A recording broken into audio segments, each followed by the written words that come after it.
한국인 최초의 사제인 성 김대건 안드레아 신부. 몇 달 전 김대건 신부의 유해를 판매한다는 글이 인터넷에 올라와 논란이 됐었죠.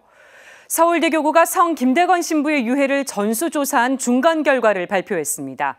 조사 결과 교구 내 본당 85곳에 유해가 안치되어 있는 것으로 확인됐습니다. 서울대교구는 개인적으로 유해를 소유한 이들에게 신고하거나 봉헌해달라고 밝혔습니다. 앵커 리포트로 전해드립니다.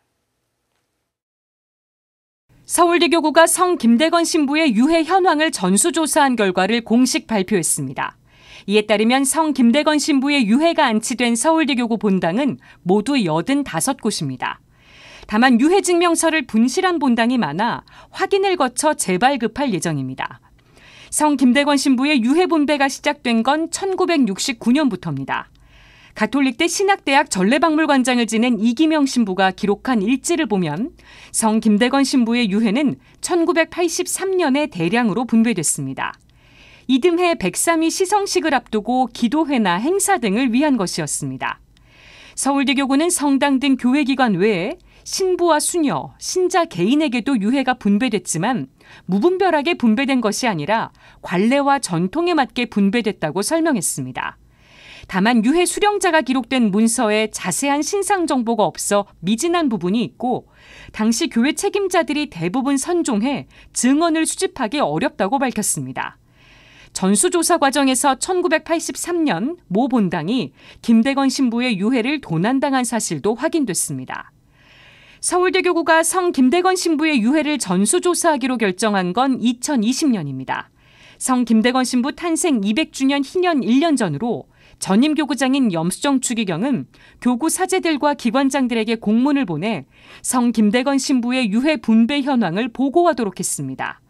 교구 조사가 진행되던 중 올해 3월 인터넷 장터 사이트에 성 김대건 신부의 유해를 1,000만 원에 판매한다는 글이 올라와 논란이 됐습니다. 한편 서울대교구는 개인적으로 성인의 유해를 소유하고 있는 이들에게 올해 9월 순교자 성월까지 서울대교구 사무처에 신고하거나 교구에 봉헌해달라고 밝혔습니다. 교구는 신고 기간이 끝난 후 교구장 증명서가 없는 성 김대건 신부의 유해는 교회법상 인정할 수 없다고 공지할 예정입니다. 서울대교구는 이를 통해 성 김대건 신부의 유해를 보다 철저하게 감독하고 가짜 유해의 유통도 방지할 수 있을 것으로 기대하고 있습니다. 서울대교구 사무처는 본당 외에도 수도회 등에 분배된 성 김대건 신부와 순교자의 유해에 대해서도 다각도로 조사를 진행하고 있습니다. 가톨릭교회는 4세기부터 순교자의 무덤에서 미사를 봉헌하기 시작해 7에서 8세기에는 성인 유해의 분할안치를 허용했습니다. 그러나 오랜 전통에도 불구하고 현대인들의 사고 변화와 여러 위험성에 대비해 교황청 시성부는 2017년 교회의 유해, 진정성과 보존 훈령을 발표했습니다. 서울대교구 대변인 허영엽 신부는 성인의 유해를 나누어 경배 대상으로 삼는 것은 가톨릭교회의 오랜 전통이지만 교회법상 매매할 수 없고 교구장 허가 없이 양도나 이전도 불가능하다는 점을 분명히 했습니다. 그러면서 성 김대건 신부의 유해에 관해 좋지 않은 소식을 접하고 염려하는 모든 분에게 사죄의 말씀을 드린다고 전했습니다. 현재 성 김대건 신부의 유해 가운데 굵은 뼈들은 대신학교 성당에, 하악골은 미린의 성지에, 치아는 절두산 순교 기념관에 안치되어 있습니다. 성 김대건 신부의 유해 현황을 조사해 자료집을 펴냈던 이기명 신부는 후배 사제들에게 당부의 말을 전했습니다.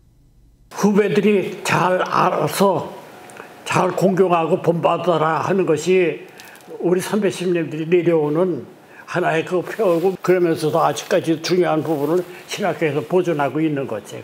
신자들도 꼭 뭐냐면 김대건 신님뿐 아니잖아. 수많은 우리 순교자들이 있으니까 순교 정신을 가지고 그야말로 그러니까 신자 생활을 갖다 잘해서 모두가 다 하나들이고 다 뭐냐면 하느님의 사랑 안에서 살아가기를 갖다 바라는 것뿐이지. 지금까지 앵커 리포트였습니다.